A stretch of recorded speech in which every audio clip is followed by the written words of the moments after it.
오늘부터는 사도행전을 함께 읽으려 합니다. 사도행전은 누가복음의 후속작입니다. 누가복음의 이야기가 끝난 지점에서 사도행전의 이야기가 시작되고요. 두 책이 함께 하나의 이야기 세계, 요즘 쓰는 말로 하자면 하나의 세계관을 형성하기 때문에 누가복음을 잘 알면 사도행전을 더 잘 이해할 수 있습니다. 우리가 지난 4월까지 누가복음을 함께 읽었고 지금은 오후 소그룹 모임에서 누가복음을 다시 읽고 있기 때문에 지금 사도행전을 읽으면 가장 잘 이해할 수 있을 것 같습니다. 8년 전인 2016년에 이미 사도행전 설교를 한 적이 있습니다. 그리고 그룹에 따라서는 그 설교를 가지고 주일 오후 성경 공부를 한 교우들도 있습니다. 그분들에게는 이번 설교가 더 가까이 다가오실 것으로 기대합니다. 잘 기억하고 계시다면. 누가복음처럼 이번에도 가급적 내용 반복을 피하고 같은 논지가 전달되더라도 새롭게 다가갈 수 있도록 노력하겠습니다. 사도행전이라는 책 제목이 보여주듯이 사도행전은 사도들의 이야기입니다. 그렇게 부르는 이유는 이 책에서 사도들이 중요한 역할을 하기 때문일 것입니다. 사도행전 1장부터 7장까지는 예루살렘 사도들의 이야기이고요. 13장부터 끝에까지는 사도 바울의 이야기이니까요. 누가복음과 사도행전에서 사도하면 예수님의 12제자 그리고 바울과 바나바를 가리키는 말입니다. 그러나 사도행전을 읽어보면 사도들 외에도 중요한 역할을 하는 인물이 많습니다. 사도행전 6장을 보면 우리가 보통 7 집사라 부르는 사람들이 나오고요. 그 외에도 안디옥 교회를 세운 무명의 선교사들, 바울의 선교 여행에 동참한 마가 요한과 실라, 빌립보 교회를 함께 세운 루디아와 같은 여성 제자들, 브리스길라와 아굴라 부부, 그리고 그 부부가 양육한 아볼로와 같은 중요한 인물들이 많이 있습니다. 그러므로 사도행전은 사도들만의 이야기가 아니라 그보다 좀 더 폭을 넓혀 제자들의 이야기라 보는 것이 좋겠습니다. 물론 사도행전에서 성령이 모든 일들을 주도하시기 때문에 성령의 이야기라 볼 수도 있습니다. 이 점에 대해서는 나중에 더 자세히 말씀드리겠습니다. 누가복음이 예수님의 이야기라면 사도행전은 제자들의 이야기이고 성령님의 이야기입니다. 그런데 누가복음과 사도행전을 읽어보면 예수님이나 제자들의 이야기가 아니라 저자 누가가 자기 자신에 관해 말한 내용, 그리고 누가복음과 사도행전이라는 책에 관해 설명한 내용이 들어 있습니다. 어디에 있을까요? 네, 누가복음과 사도행전의 서문이 그런 내용이지요. 누가복음의 경우 1장 1절부터 4절까지가 서문이고요. 사도행전은 오늘 함께 읽으신 본문이 서문입니다. 그런데 사도행전의 서문이 몇 절까지이냐, 여기에 대해서 해석자들의 입장이 조금씩 다릅니다. 사도행전 1장 1절에서 서문이 시작된다는 점에 대해서는 모두가 동의하지만 어떤 사람은 2절까지가 서문이라고 보고 어떤 사람은 3절까지 또 5절까지라 보기도 합니다. 왜 그럴까요? 그것은 사도행전의 저자 누가가 책을 쓸 줄 아는 사람이기 때문에 그렇습니다. 먼저 다 같이 누가복음 1장 1절을 찾아봅시다. 직접 찾아서 눈으로 확인해 보시기 바랍니다. 1장 1절부터 4절까지가 서문이죠. 여기서 저자는 누가복음보다 먼저 저술된 책들에 대해 책의 내용과 저술 과정에 대해 알려줍니다. 그런 방식으로 이 책의 역사적 신빙성을 강조합니다. 그리고 책을 데오빌로에게 헌정하며 책을 쓴 목적에 대해서도 말하고 있습니다. 그리고 나서 5절부터 누가복음의 예수 이야기가 시작됩니다. 1, 2, 3, 4절은 예수에 관련된 내용이 아니라 저자 자신과 책에 관련된 내용이죠. 5절부터 비로소 예수 이야기가 시작됩니다. 누가복음의 서문이 4절까지이고 5절부터 예수님의 이야기가 시작된다는 데 대해서 이의를 제기하는 사람은 거의 없습니다. 그리고 책머리에 이런 식으로 서문을 덧붙이는 것은 그 시대 그리스 로마의 많은 역사서들이 보여주는 공통된 특징입니다. 그러나 사도행전은 다릅니다. 누가복음과 사도행전은 한 사람의 저자가 쓴 하나로 연결된 이야기입니다. 그러니까 사도행전 1장은 책의 첫 부분이 아니라 누가행전 이야기의 중간 부분에 해당합니다. 거기에 서문을 달아놓은 건데요. 서문을 너무 뚜렷하게 구별되도록 담아놓으면 이야기의 흐름이 끊어져 버리겠지요. 그래서 서문이 언제 끝나는지 모르게 서문을 읽다 보면 자연스럽게 이야기 속으로 흘러들어갈 수 있도록 끝나는 부분을 일부러 모호하게 만들어 놓은 것입니다. 이것이 그 당시에 책을 쓰는 방법이었습니다. 사도행전도 그 문학 관습을 따르고 있는 것이고요. 오늘 설교의 본문을 3절까지로 정했는데요. 사도행전 서문은 3절까지라 꼭 이렇게 단정하는 것은 아니고요. 그렇게 나누어 읽는 것이 본문의 주제를 파악하는 데 도움이 된다고 판단했기 때문입니다. 3절까지는 여러 번 일어난 사건들을 한 문장에 담아놓은 요약문에 해당합니다. 그리고 사도행전 전체의 주제와 관련이 됩니다. 반면에 4절 이하의 내용은 2장에 나올 오순절 성령 강림 사건과 직접 연결이 됩니다. 그래서 나누어서 읽는 것이 좋겠다고 판단되어서 오늘 본문은 1절부터 3절까지로 정했습니다. 이제 사도행전의 서문을 살펴봅시다. 사도행전의 서문을 자세히 읽어보시면 누가복음 서문에 담겨있는 내용, 곧 책의 저술 과정이나 목적, 먼저 나온 책들에 관한 평가 이런 내용은 없습니다. 왜 그럴까요? 앞에서 누가복음 서문에서 이미 말했으니까 반복할 필요가 없겠지요.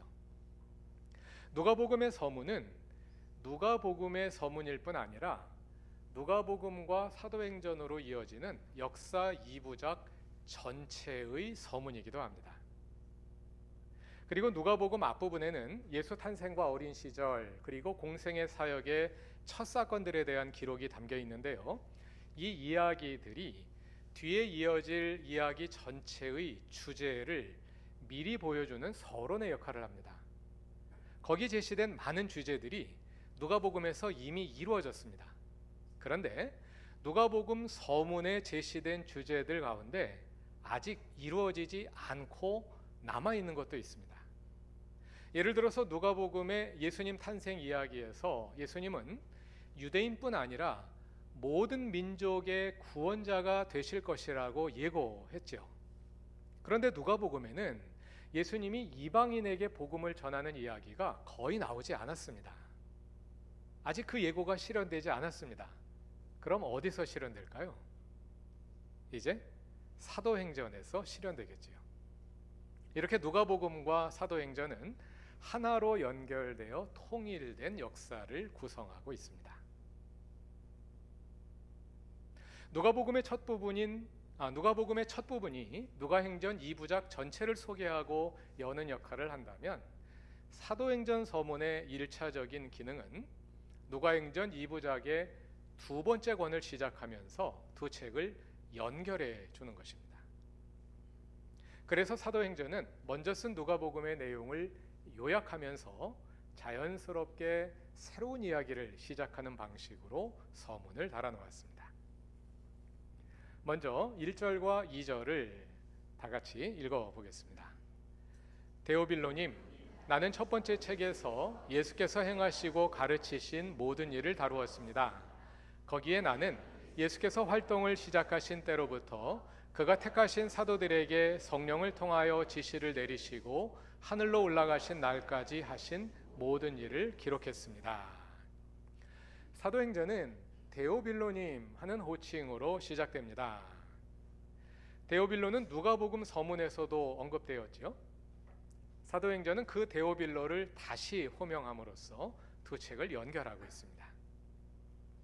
그리고 나서 서문은 첫 번째 책, 곧 누가복음의 내용을 간단히 요약 정리합니다. 1절이 말하는 것처럼 누가복음은 예수께서 행하시고 가르치신 모든 일, 그러니까 예수님의 말씀과 행적을 담은 책입니다. 2절을 보면 그것을 예수께서 활동을 시작하신 때로부터 승천하시기까지 기록했다고 말하는데요. 얼핏 보면 이 말이 누가복음에 기록된 예수 생애의 범위를 말하는 것으로 들립니다. 예수께서 활동을 시작하신 때로부터 오늘 찬양대가 찬양한 그분이 승천하실 때까지. 자, 이렇게 보자면 2절은 누가복음의 범위를 정확히 요약했나요? 누가복음 전체의 내용을 정확히 요약하고 있습니까? 누가복음 1장과 2장에는 예수 탄생과 어린 시절 이야기가 나오는데요.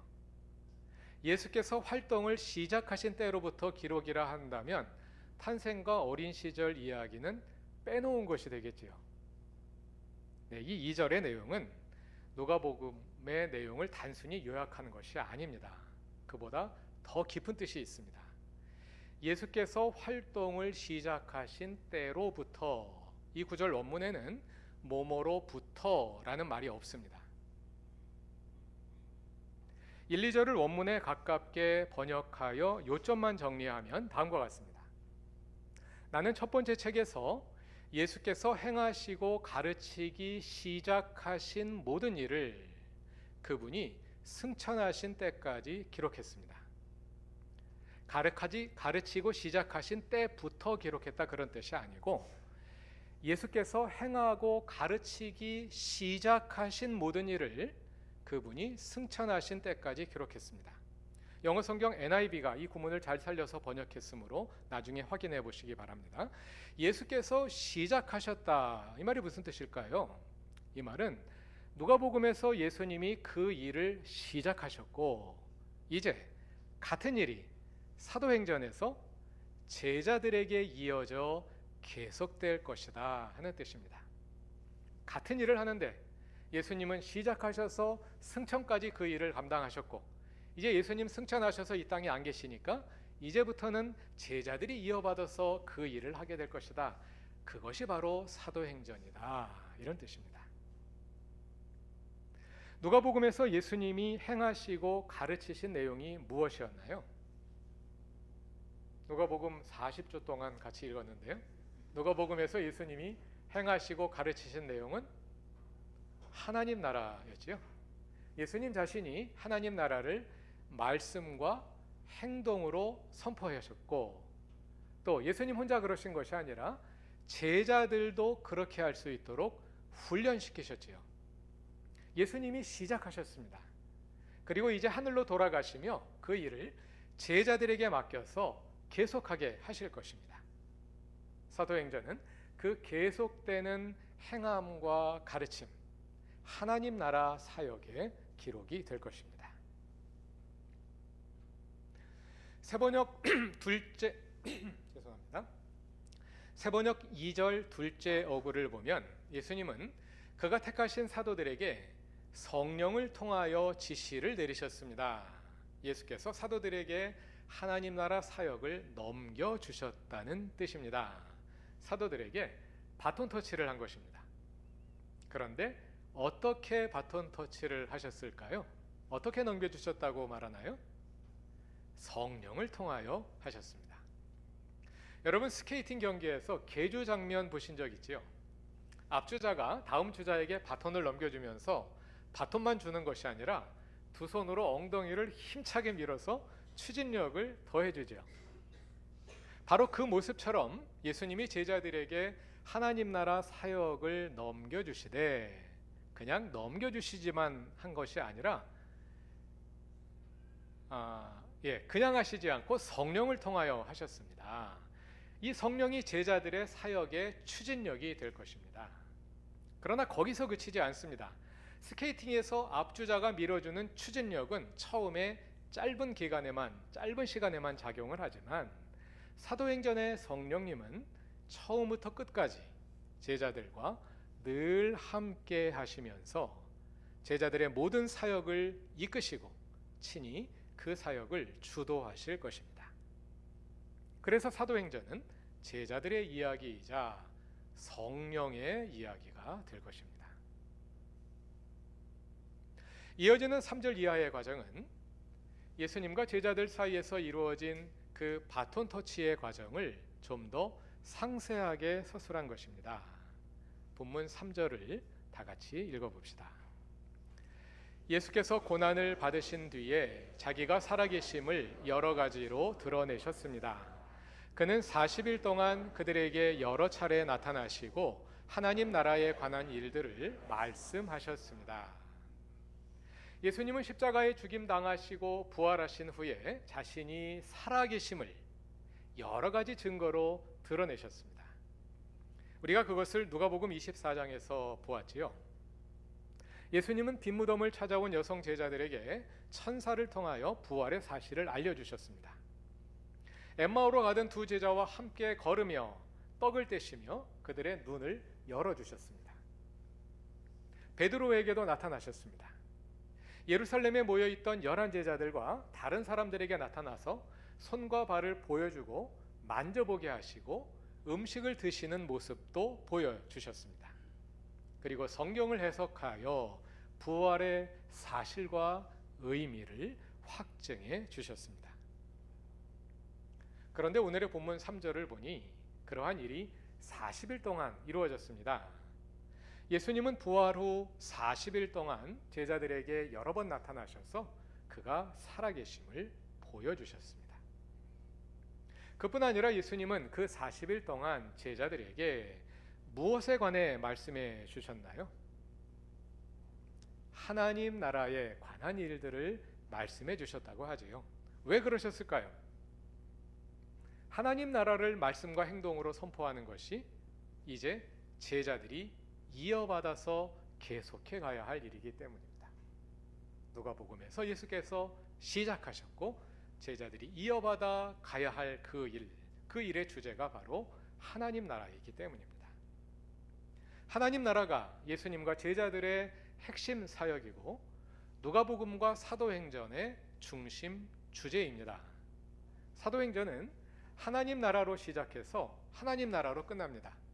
오늘 사도행전의 서문, 사도행전 맨 앞에 하나님 나라가 언급되는 것을 지금 보셨고요.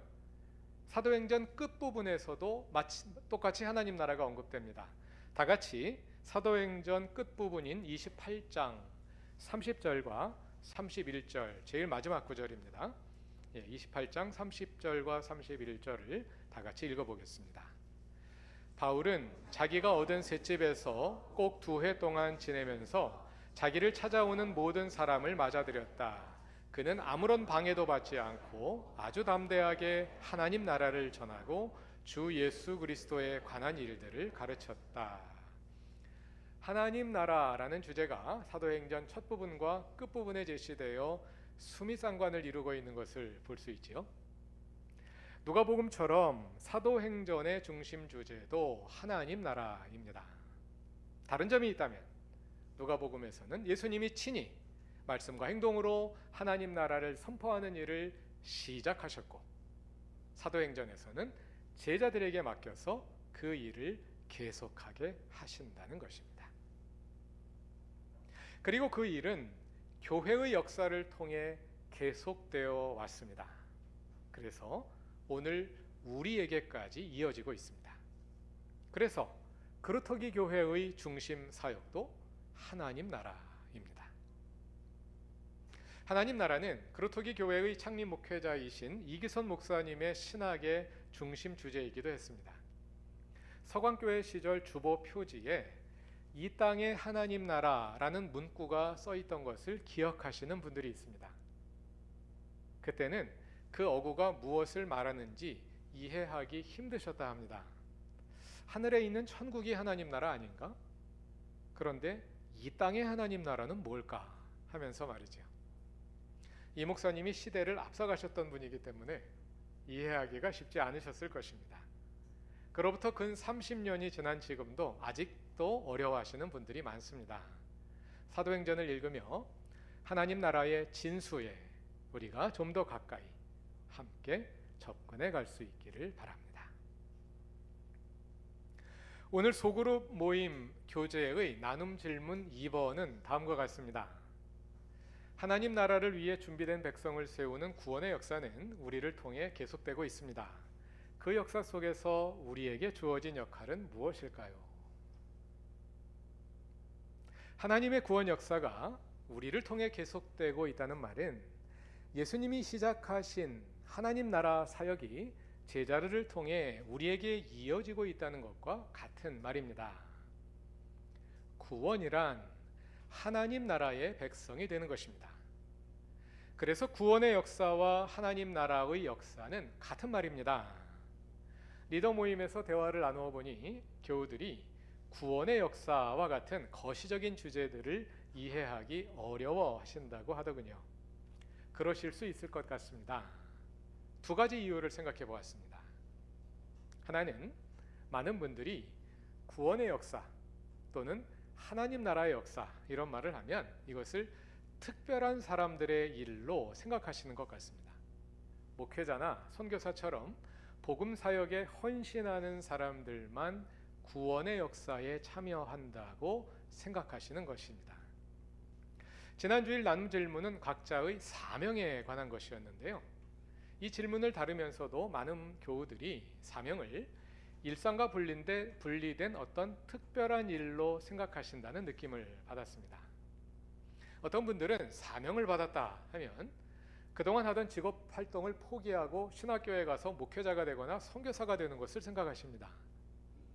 그렇게까지는 아니더라도 사명하면 지금까지 하지 않던 나의 일상과는 다른 어떤 특별한 일을 하는 것으로 생각하십니다.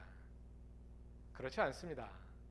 사명이란 무엇을 할 것이냐의 문제이기 이전에 어떻게 할 것이냐의 문제입니다. 지금 하고 있는 일상의 일들, 가정에서 가족들 간의 관계, 그리고 직업 활동을 계속하면서 그 활동을 어떻게 할 것이냐, 그것의 내용을 어떻게 바꿀 것이냐를 고민하는 것입니다. 내가 하는 일을 계속하되 그 일의 목적과 방법을 바꾸는 것입니다. 일상의 반복되는 삶과 직업 활동과 가족 관계 속에서 어떻게 하나님이 좀 더 주님 되시게 할 수 있을지 고민하며 한 걸음씩 시도해 보는 것입니다. 우리 일상의 작은 일들에서 하나님이 주님 되실 때 거기에 하나님 나라가 이루어집니다. 하나님 나라는 하나님의 주님 되심과 같은 뜻이라고 여러 번 말씀드렸죠. 하나님이 주님 되시는 그것이 바로 하나님 나라입니다. 그리고 그러한 관심의 전환과 작은 실천을 통해서 우리는 하나님의 구원 역사의 일부가 됩니다. 구원의 역사나 하나님 나라와 같은 주제가 어렵게 느껴지는 또 다른 이유는 우리의 신앙이 그만큼 사사화되어 있기 때문일 것입니다. 신앙의 사사화, 신앙이 개인의 문제로 축소되었다는 것입니다. 오늘날 신앙은 개인의 문제가 되었습니다. 전통 기독교에서 예수를 믿는 것은 교리를 믿는 것이고 교리를 믿는 것은 철저히 개인의 문제이니까요. 그래서 신앙도 개인의 문제로 축소될 수밖에 없었습니다. 그러나 성경을 읽어보면 신앙이 그저 개인의 문제이기만 하던가요? 물론 개인의 결단은 중요합니다. 우리의 구원은 각 개인이 하나님과 맺는 관계에 의해서 결정될 것입니다. 다른 사람이 대신해 줄 수 없습니다. 내가 해야 합니다. 그러나 그것이 성경이 말하는 전부는 아닙니다. 누가복음도 마찬가지지요. 누가복음에서도 보셨듯이 예수님도 개인의 결단을 중요시합니다. 예수님은 나는 의인을 부르러 온 것이 아니라 죄인을 불러 회개시키러 왔다 하고 말씀하시지요. 예수님은 우리를 불러 회개시키러 오셨는데 개인의 결단 없이 회개가 이루어질 수는 없겠지요. 개인이 회개해야 합니다. 그러나 예수님이 말씀하시는 회개는 사회적인 파급 효과를 가집니다. 개인의 결단이 중요하지만 그 결단은 내가 공동체 속에서 다른 사람들과 어떤 관계를 맺느냐, 다른 사람들에게 어떻게 행동하느냐로 표현되기 때문입니다. 그래서 회개는 개인적이지만 동시에 공동체적인 것입니다. 그런 방식으로 우리 한 사람 한 사람의 결단과 실천이 하나님의 구원 역사의 일부가 됩니다. 하나님께서 그러한 우리 한 사람 한 사람을 사용하셔서 그분의 나라를 이루어 가십니다. 예수께서 하나님 나라의 구원 역사를 시작하시고 그것을 성령을 통해 제자들에게 물려주셨습니다. 그리고 제자들을 통해 오늘 우리에게 이어지고 있습니다. 그래서 우리는 개인으로서 그리고 교회 공동체로서 그 일을 물려받아 계속해 갑니다. 앞으로 사도행전을 함께 읽어 나가면서 그 하나님 나라가 어떻게 확장되어 나가는지 함께 확인하게 될 것입니다. 그리고 제자들을 통해 역사하셨던 성령께서 사도행전을 통해 오늘 우리 교회와 일상의 삶에 들어오셔서 일하심을 경험하게 될 것입니다. 함께 사도행전을 읽는 동안 성령께서 우리의 눈을 열어 주님의 일하심을 보게 하시고 또 우리의 마음을 감동하셔서 우리로 하여금 하나님 나라의 구원 역사에 참여하게 하시기를 바랍니다. 그 여정을 함께하는 모든 교우들에게 주님의 은혜와 기쁨이 가득하기를 바랍니다. 다 같이 기도드리겠습니다. 우리를 하나님의 백성으로 삼으시고 구원 역사의 일부로 삼으신 하나님, 주님의 은혜를 감사하며 우리도 우리 일상에 맡겨주신 작은 사명을 감당해 나갑니다. 가정을 일구고 열심히 일하여 이루려 하는 목표가 달라지게 하시고 사는 방법이 달라지게 하시며 사람들과 맺는 관계가 달라지게 하소서. 그루터기 교회가 공교회로서 책임을 다하며 말씀과 행동으로 하나님 나라를 선포하고 확장하는 귀한 사명을 잘 감당해 나가게 하소서. 예수님의 이름으로 기도드립니다. 아멘.